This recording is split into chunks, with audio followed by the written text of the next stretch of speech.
저희 하나님의 말씀 함께 보도록 하겠습니다. 오늘 은혜 받으실 하나님의 말씀은 마태복음 4장 19절 말씀입니다. 마태복음 4장 19절의 말씀입니다. 이 마태복음 4장 19절의 말씀 우리가 찾으셔서 한 목소리로 우리 합독해 보겠습니다. 말씀하시되 나를 따라오라. 내가 너희를 사람을 낚는 어부가 되게 하리라 하시니. 아멘. 저는 오늘 이 마태복음 4장 19절의 말씀을 가지고 사람을 낚는 어부 이러한 제목으로 하나님의 은혜를 나누도록 하겠습니다. 오늘 이 말씀은 우리가 아주 잘 아는 말씀이고 성경에서 굉장히 유명한 말씀입니다. 예수님께서 제자들을 이제 모으기 시작을 하십니다. 30세까지 예수님은 평범한 삶을 사셨어요. 요셉이 당시에 이제 목수다 뭐 이렇게 이야기를 하는데, 이 목수라는 이 단어가 유대 사회에서는 어떻게 쓰이는 말이냐면 핸디맨입니다. 핸디맨. 잘 아시잖아요. 미국에서 핸디맨 하면 뭐 플러밍도 하고 일렉트릭도 하고 뭐 다 하는 거예요. 집안에 있는 모든 일을 다 하는 그런 게 핸디맨입니다. 어떤 집에 무슨 문제가 생겼어요. 그러면 우리 집 와서 이것 좀 도와주세요. 그러면 그 사람이 달려가서 그거 고쳐주는 것입니다.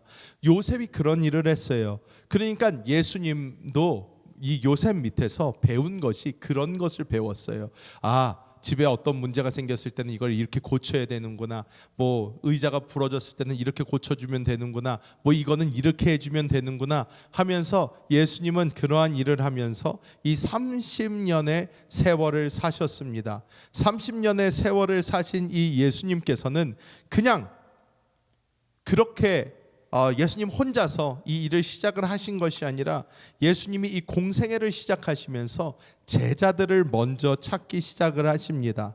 그래서 이 제자들을 부르는 중에 이 베드로와 이 야고보를 먼저 찾으시는 그러한 이야기가 이제 오늘 이 마태복음 4장 19절에 나오는 그러한 이야기입니다. 나를 따라와라. 나를 따라오면 내가 너를 사람 낚는 어부로 만들어 주겠다. 이렇게 말씀하십니다. 사랑하는 성도 여러분, 예수님께서 우리를 무엇으로 부르셨다고 믿으십니까? 우리가 그냥 단지 예배를 참석하는 이런 성도, 교회를 섬기는 일꾼 뭐 이렇게 부르신 걸까요? 그냥 도덕적으로 좋은 사람들이 되어라 뭐 이렇게 부르신 것일까요? 예수님께서는 우리를 예수님의 제자로 부르셨습니다. 이 모든 세대, 모든 성도들에게 너는 나의 제자가 되어라 라고 주님은 말씀하고 있습니다. 이 우리 아틀란타 순복음교회에게 주신 이 새로운 비전, 다음 세대를 살리고 일으키는 이 비전을 위해서 예수님께서는 우리에게 오늘날도 말씀하고 계십니다. 하나님의 그 부르심에 응답하는 제자로서의 삶을 살라, 주님께서 이렇게 말씀하시는데, 오늘 말씀을 통해서 우리에게 어떻게 그 부름을 주고 계신지, 이 말씀이 가지고 있는 그 의미가 무엇인지 우리가 함께 나눠보도록 하겠습니다. 첫 번째로 주님이 뭐라고 하십니까? 나를 따라오라 이렇게 말씀을 하십니다. 마태복음 4장 18절에서 19절까지의 말씀을 우리가 한 목소리로 합독해 보겠습니다. 갈릴리 해변에 다니시다가 두 형제 곧 베드로라 하는 시몬과 그의 형제 안드레가 바다에 금을 던지는 것을 보시니 그들은 어부라. 말씀하시되 나를 따라오라. 내가 너희를 사람을 낚는 어부가 되게 하리라 하시니. 아멘. 자, 먼저 오늘 이 말씀이 특이한 점이 있어요. 그 특이한 점이 무엇이냐? 우리가 볼 때는 그냥 그러셨나 보다 하는 장면입니다. 그런데 그 당시에 예수님을 보통 사람들이 뭐라고 불렀습니까? 랍비라고 불렀어요. 라바이 이렇게 불렀단 말이에요. 랍비가 어떤 사람이에요? 선생님, 가르치는, 성경을 가르쳐주는 사람을 랍비라고 부릅니다. 그런데 예수님을 랍비라고 불렀는데 너무너무나 재밌는 사실은 그 당시의 유대 문화는 어땠냐면, 이 주이시 컬처 자체가요, 랍비는요 제자를 찾으러 다니지 않아요. 랍비는 그 자리에 멋있게 앉아 있습니다.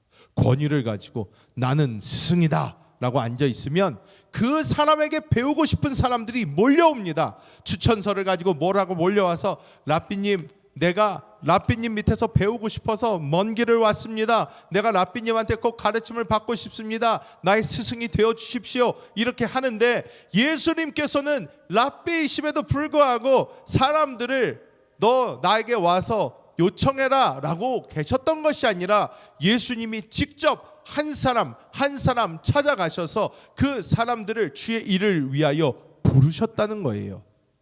또 여기서 더 재밌는 것이 있습니다. 여러분, 랍비가 제자를 받을 때에 무엇을 볼까요? 그러면 그 사람의 싹수를 보지 않겠습니까? 쉽게 얘기해서 이 애가 얼마나 똑똑한 사람인가, 나에게 와서 얼마만큼 많이 배울 수 있는가, 나에게 배운 그것을 또 얼만큼 잘 보여줄 수 있는가, 나의 제자라고 불러도 창피하지 않을 수 있는 그런 사람을 아마 뽑을 것입니다. 그렇지 않겠습니까? 그런데 예수님은요, 어떤 사람에게 가셨어요? 베드로에게 가셨어요. 베드로, 안드레, 어떤 사람이요? 난 놓고 기역자도 모르는 사람, 무식한 사람들입니다. 왜? 어부예요. 공부하는 사람들이 아니에요. 어부란 말이에요. 물고기 잡는 거 말고 할 수 있는 게 없어요. 또 물고기 잡는 것도 당시에 또 잘 안 됩니다. 우리가 그 이야기도 알잖아요. 깊은 곳에 가서 그물을 던져라. 고기를 평소에 잘 잡고 있으면 그런 일도 없어요. 그런데 어떻게 해요? 평생 고기를 잡은 사람, 고기를 잘 못 잡을 때도 있고 허탕도 치고, 그래도 바닷가에서 뼈가 굵은 사람인데 그 사람을 예수님은 찾아오셔서 부르셨다는 거예요. 나를 따라와라. 부르셨습니다. 이것이 우리에게 말씀해주고 있는 것이 무엇입니까? 우리가 지금 이 시간 이 자리에서 하나님의 말씀을 이렇게 듣고 있다는 것, 어떤 이들은 모태신앙으로 태어났다는 것, 어떤 이들은 내가 전도받아서 어린 나이에 교회 갔다는 것, 혹은 나이가 들어서 교회를 왔든 우리가 어떠한 위치에 있던 사람이든지 상관없이 하나님께서 우리를 부르셨다는 거예요. 내가 하나님을 찾았다는 것이 아닙니다. 하나님이 우리를 부르셨고 우리는 그 부름에 응답을 했다라고 주님께서 오늘 보여주신 줄 믿습니다. 여기서 예수님께서 나를 따라오라 이렇게 이야기를 하는데, 여기서 나를 따르라 라는 이 단어, 헬라어로 보면 어떻게 말씀을 하냐면 아콜루데오 이런 단어를 사용을 했습니다. 그런데 이 아콜루데오라는 단어가 가진 뜻이 어떤 뜻이냐? 삶의 목표, 정체성, 주권을 주님께 맡긴다는 헌신의 표현입니다. 따른다 라는 것은 어떤 것이냐면 그냥 쫓아간다라는 의미가 아니라 나의 삶의 목표를, 즉 너희가 나를 따르라 라는 그 말은 너의 삶의 목표, 너의 정체성, 너의 주권을 나에게 맡겨라 라는 그 의미인 것입니다. 예수님이 우리를 제자로 부르셨어요. 제자로 부르셨다는 것은 예수님을 어디 사이드킥으로 옆으로 데리고 다니라는 것이 아닙니다. 우리에게 말씀하시는 거 어떤 말씀이냐? 우리의 삶의 목표를 주님의 목표로 바꾸라는 거예요. 우리의 삶의 정체성을 예수님께 맞추라는 거예요. 또한 우리의 주권을 주님께 드리라는 것입니다. 이것이 주님이 말씀하시는 너는 나를 따르라 라는 그 말씀이에요. 우리로 하여금 그냥 주님이 넌 나를 따르라, 제가 주님을 따릅니다, 주님을 따라가겠습니다, 이것은 무엇이냐면 이 사람들은요 생업을 버렸단 말이에요. 물고기 잡는 일을 버렸어요. 그리고 예수님은 그냥 쫓아갑니다. 이 사람은 그걸 어떻게 한 거예요? 자기의 삶의 목표, 내가 물고기를 잡아서 우리의 가족을 잘 먹여 살리겠다, 목표 버린 거예요. 어부라는 정체성도 버린 것입니다. 그리고 자기의 삶, 앞으로 이분이 어디를 가나 쫓아다니면서 이분이 하라는 대로 하겠다, 자기의 주권을 이분께 맡긴 거예요. 우리의 삶은 어떠냐? 우리가 봐야 된다는 것입니다. 예수님이 우리를 제자로 부르셨는데 과연 나의 삶의 목표가 그분의 목표가 되어 있는가? 나의 정체성이 그분 안에서 만들어졌는가? 나의 주권이 과연 주님께 있는가? 이것을 주님께서는 오늘 우리에게 물어보고 계신 줄 믿습니다. 오늘날도 우리가 예수님이 우리를 부르신 이 부르심을 우리가 들어야 되고 이 부르심에 합당한 우리는 모습을 보여야 합니다. 제가 주일날도 그런 말씀을 드렸어요. 우리 다음 세대들이 어떻게 주님을 따를 것인가? 그것은 우리가 본이 되는 것밖에는 방법이 없어요. 우리가 보여줘야 됩니다. 우리 아틀란타 순복음교회 어른들을 보니까 이분들은 주님을 따른다. 주님께 주권을 드린 삶, 주님 안에서 정체성이 만들어지고 주님 안에 삶의 목표를 두고 살아가는 그것을 자녀들, 어린 다음 세대들이 보고 내 자녀는 이미 컸을지라도 다음 세대가 나의 모습을 보면서 저게 그리스도 예수를 따라가는 제자의 모습이구나 하는 그 모습이 우리를 통해서 나타나. 우리 다음 세대들이 여러분을 보면서 저는 커서 우리 집사님처럼 되고 싶습니다. 저는 커서 우리 자매님처럼 되고 싶어요. 우리 권사님처럼 되고 싶습니다. 정말 그런 삶 내가 살고 싶습니다. 나중에 커서 간증을 해도 제가 어렸을 때 제가 철없이 교회를 뛰어다닐 그때에 우리 교회에 계시던 어떤 집사님, 어떤 장로님, 어떤 권사님 그 모습을 제가 보고 저게 예수님을 따라가는 모습이구나 보고 배우게 되었습니다 하는 그 간증이 우리 다음 세대로부터 나오게 되어야 될 줄 믿습니다. 두 번째로 우리가 주목해서 보아야 될 것은 영어로 이거를 보면요, I will make you 라고 되어 있습니다. I will make you a fisher of men. 뭐 이런 식으로 이야기를 합니다. 즉 내가 너희를 되게 한다. 뭐가? 사람 낚는 어부가. 우리가 주어 그렇게 되잖아요. 한국어는 우리가 사람 낚는 어부 어떻게 보면 이 마지막 빵 하고 터트려줘야 되는 거가 미리 나와버려서 답을 다 보여줘요. 그런데 영어도 그렇고 헬라어도 그렇고 순이요. 뭐가 되게 하겠다가 맨 마지막에 나와요. 그런데 예수님이 먼저 그래서 뭐라고 말씀하시는 거냐면 내가 너를 무엇을 만들어준다라는 말이에요. 무엇을 만들어준다라는 이 이야기를 하십니다. 이게 내가 너희를 되게 하리라 라는 이야기입니다. 자, 내가 너희를 되게 하리라. 이 말씀이 도대체 무슨 말인가? 이 헬라어로 봐도요, 포이에소 휘마스 이렇게 나옵니다. 이것은 새로운 존재로 창조해 주겠다 이런 말이에요. 새로운 존재로 창조해 준다. 내가 전까지 어떤 사람이었든 상관없이 예수님을 따르기로 한다면 예수님이 어떻게 만들어준다? 새롭게 만들어주겠다라는 이 말이에요. 예수님이. 자, 여기서 보면 포에요라는 말은 창조라는 단어입니다. 창조라는 단어예요. 창세기 1장에 나오는 태초에 하나님이 천지를 창조하시니라. 이 히브리어와 동일한 헬라어가 바로 이 포에이소라는 이 단어입니다. 예수님은요, 우리를 부르셨어요.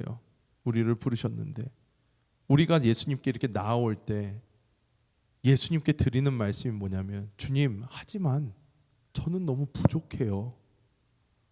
주님, 하지만 저는 할 수 없어요. 저에게 무슨 힘이 있어서 이런 일을 감당을 하겠습니까? 뭐 다음 세대 사역이 어떻게 합니까? 뭐 저에게 뭐 이런 거를 요구하시는데 내가 이거를 어떻게 하겠습니까? 주님, 나는 할 수 없습니다. 그런데 우리가 알아야 되는 것은요, 예수님은요 우리 보고 야, 너 먼저 변해라, 그리고 나를 찾아와라 안 그러신다는 거예요. 예수님이 말씀하시는 거는요, 나를 따르라, 그러면 내가 바꿔준다 라고 하시는 거예요. 이거는요, 우리의 짐을요 예수님께서 가져가시는 겁니다. 가져가시는 거예요. 너가 이 일 하려고 힘들게 노력하지 않아도 돼.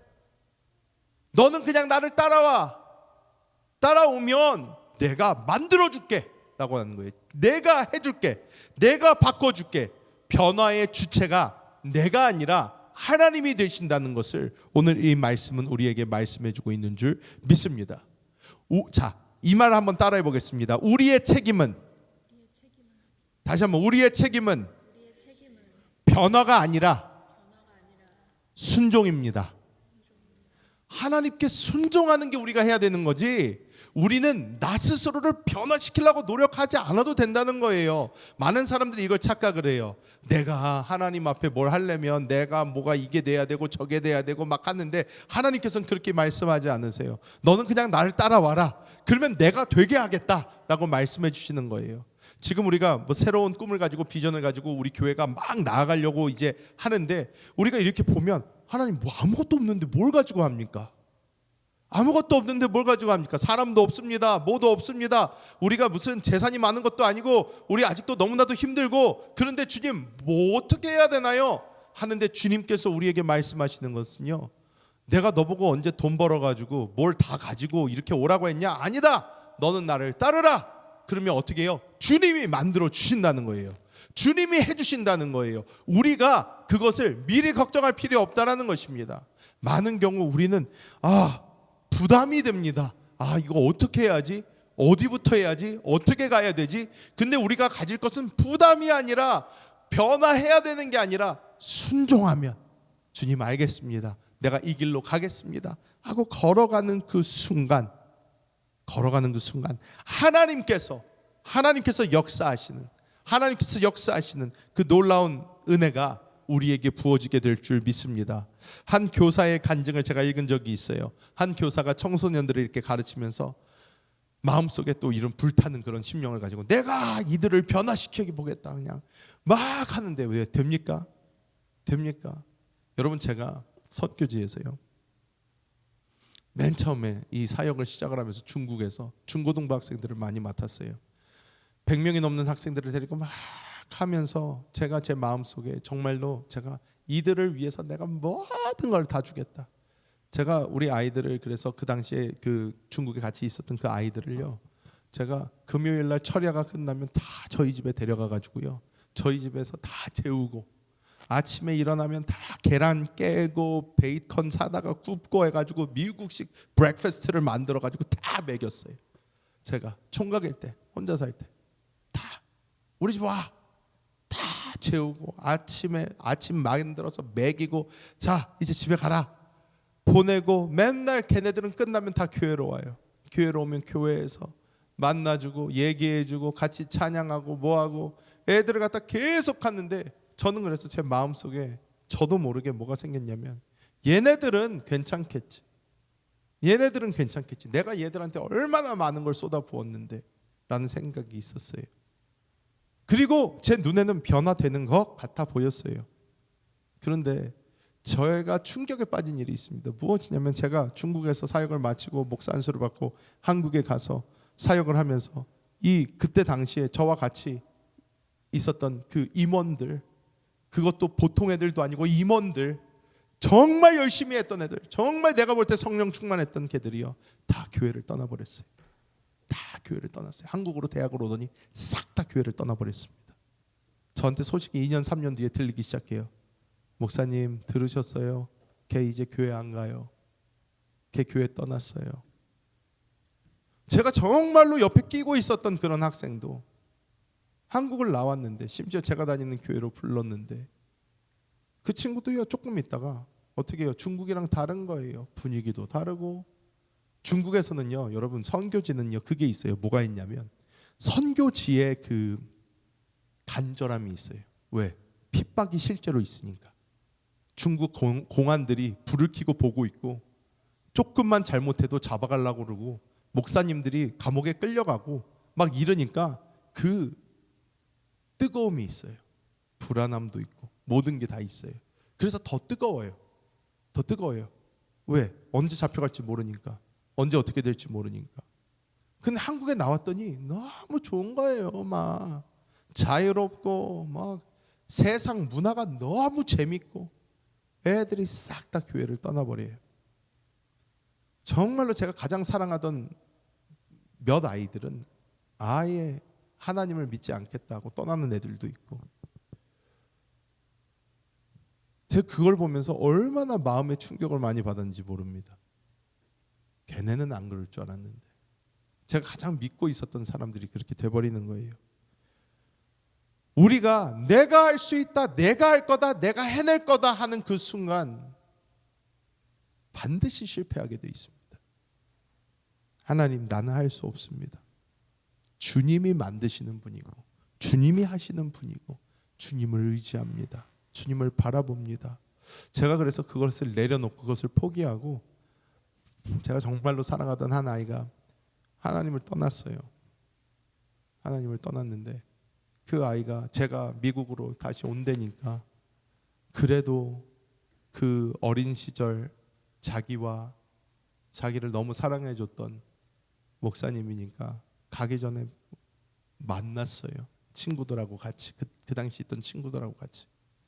제가 그 밥집에서 걔네들을 만나서 밥을 먹으면서 걔네들한테 이런 얘기를 했습니다. 내 마음속에는 내가 너희들을 잘 가르치고 키웠다라는 자부심이 있었는데 너희들이 하나둘씩 하나님을 떠나는 모습을 보면서 처음에는 되게 섭섭도 하고 충격도 많이 받았다.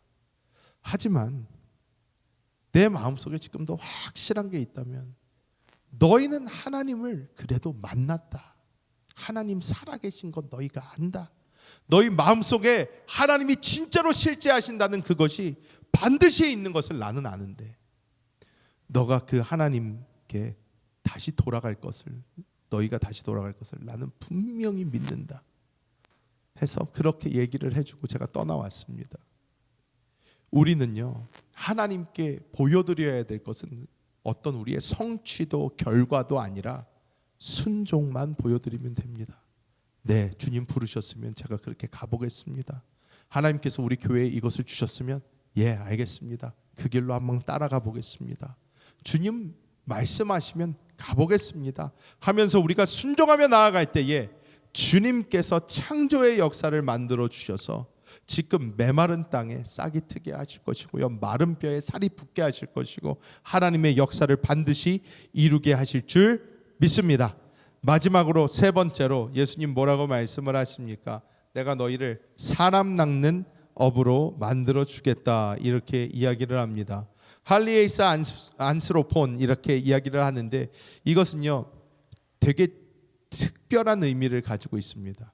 우리가 보통 생각을 할 때 한국에서요 한국말로 낚는다라는 얘기는요 좋은 얘기가 아닙니다. 아, 낚였다. 요즘 애들이 그런 말 써요. 낚였다. 어떤 속았다라는 의미가 더 많거든요. 낚이다의 뜻은. 그런데 예수님이 여기서 사람을 낚는 업으로 만들어 준다라고 할 때에 이 낚는다라는 이것은 무엇을 의미를 하냐면 삶의 정체성과 사명을 새롭게 하신다라는 뜻을 가지고 있습니다. 이 낚는다라는 이 헬라어를 보면요 조그레오라는 단어가 사용이 됐는데 이것은 어떤 한국 말처럼 뭐 이렇게 획하고 낚아챈다라는 의미가 아니라 살리기 위해서 붙잡는다라는 뜻을 가지고 있어요. 이 존재를 살리기 위해서 붙잡는다라는 뜻을 가지고 있어요. 물고기를 잡아 먹으려고 하는 것이 아니라요 물고기를 살리기 위해서 잡는다라는 말이에요. 물고기를 살리기 위해서 잡는다는 말입니다. 사람을 살리기 위해서 잡는 그 일을 하게 해주겠다라고 예수님은 말씀하신 거예요. 예수님이 보실 때에 모든 사람들이 어떻게 해요? 예수님을 알지 못해서 사망 가운데로 멸망 가운데로 달려가고 있어요. 그것을 보시면서 예수님 말씀하시는 거예요. 내가 너희를 통해서 이 사람들을 살려야 되겠다. 내가 너희를 통해서 이 사람들이 죽는 모습을 보지 않아야 되겠다. 예수님은 말씀하시는 것입니다. 그렇기 때문에 우리가 이 말씀을 들을 때에 이 말씀이 우리에게도 울림이 되어야 됩니다. 우리 교회를 살리기 위해서 우리는 어떻게 해야 될까요? 우리 교회를 살리기 위해서는요 다음 세대에 목숨 걸어야 됩니다. 목숨 걸어야 됩니다. 방법이 없습니다. 우리 다음 세대가 끊어져 버리면요 한국과 똑같은 역사가 나타나는 거예요. 대가 끊겨버립니다. 인구가 확 줄게 되면서 나라가 사라지는 역사가 나타나요. 우리는 이 교회 살리기 위해서는요 다음 세대를 살려야 돼요. 그런데 여러분 이것이요 그냥 뭐 하다 보면 애들도 좀 오고 그렇겠죠 라는 의미가 전혀 아닙니다. 우리의 모든 신경이 그냥 걔네들한테 가 있어야 돼요. 내가 어떻게 하면 다음 세대 살려볼 수 있을까? 내가 어떻게 하면 다음 세대를 잡아서 살려내는 그 일을 동참할 수 있을까? 우리는 그 일을 바라봐야 됩니다. 제가 옛날에 그 론 루스 목사님한테 그 간증을 들었어요. 뭐냐면 그 목사님이 이것을 막 강조하고 자기 교회에서 강증하고 돌아다니면서 간증하고 계속 13살 미만 13살 미만 13살 미만 얘기를 계속 하니까 한 교회에 있던 할아버지가, 나이가 70이 넘은 할아버지가 이렇게 앉아 있다가 자기 미국의 폴치 있잖아요. 폴치 앞에 이렇게 앉아 있다가 그 목사님 말이 계속 생각이 나는 거예요. 아, 내가 나이가 70을 먹어가지고 13살짜리를 무슨 수로 내가 그냥 너 뭐 어떻게 하라고 목사님 자꾸 13살 폴치에 이렇게 앉아있는데 계속 그 앞을 지나다니는 꼬맹이들이 있더래요.